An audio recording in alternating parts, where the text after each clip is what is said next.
छत्रपती शिवाजी महाराजांच्या पुतळा आज निकृष्ट कामामुळे कोसळला, याबद्दल आम्हाला अति दुःख होतंय। शिवप्रेमी म्हणून आम्ही याचा निषेध करतो। खरं तर गेल्या 6 महिन्यापूर्वी कोट्यवधी रुपये खर्च करून हा पुतळा या ठिकाणी उभारण्यात आला आणि त्यावेळी इथल्या स्थानिक लोकांनी सुद्धा त्यावेळी पुतळ्याच्या कामासंदर्भात तक्रारी केल्या होत्या, वृत्तपत्रात सुद्धा आल्या होत्या, म्हणून त्याकडे पद्धतशीरपणे दुर्लक्ष केलं गेलं आणि जे विरोध करतायत ते आपल्या विरोधात असा त्यांनी समज करून घेतला। परंतु आपण म्हटलं की पाठीमागे 400 वर्षापूर्वी छत्रपती शिवाजी महाराजांचा किल्ल्याचा एकही चिरा ढासळला नाही, परंतु 6 महिन्यापूर्वीच इथले जे काम होतं ते ढासळलं होतं। स्थानिक नागरिकांनी त्या संदर्भात वारंवार तक्रार केल्या होत्या आणि सगळेच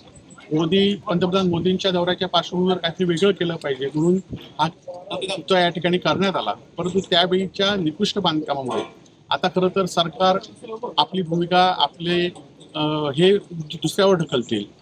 वायुसेनेकडे पुतळा आहे म्हणून सांगतील किंवा या छत्रपती शिवाजी महाराजांचं महाराष्ट्र सरकारने यासाठी खर्च केलेला आहे आणि त्यामुळे दोषींवर गुन्हे नोंद झाले पाहिजेत। नाहीतर शिवप्रेमी म्हणून आम्ही तीव्र असं आंदोलन संपूर्ण जिल्ह्यातच नाही तर महाराष्ट्रभर आम्ही करणार आहोत आणि या घटनेच्या पार्श्वभूमीवर जे काही बेकायदेशीर कामकाज झालं त्याचा निषेध करतो आणि त्याचबरोबर मालवण तालुक्यातील शिवप्रेमींना मी विनंती करतो की आपण शांततेत हा निषेध व्यक्त करायचा आहे। शिवप्रेमी कुठलाही उद्रेक करू नये आणि शांततेमध्ये पाळावी पाहिजे, कारण छत्रपती शिवाजी महाराजांची अस्मिता ही महाराष्ट्राची अस्मिता आहे आणि आमची अस्मिता आहे आणि त्यामुळे या पुतळ्याच्या बांधकामामध्ये, या पुतळ्याच्या बसवण्यामध्ये, या पुतळ्यामध्ये जो काही हलगर्जीपणा असेल, आपण बघितलं असाल की संपूर्णपणे जे स्ट्रक्चर वापरलं ते एकदम स्टीलचं वापरलं गेलं,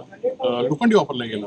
ते 6 महिन्यात वर्षभरातच खरं तर गंजलं आणि या सगळ्या कामाचा भ्रष्टाचार झाला आहे की याची चौकशीला सरकारने वेगळी समिती नेमली पाहिजे, नाहीतर आम्ही शिवप्रेमी म्हणून तीव्र आंदोलन करू।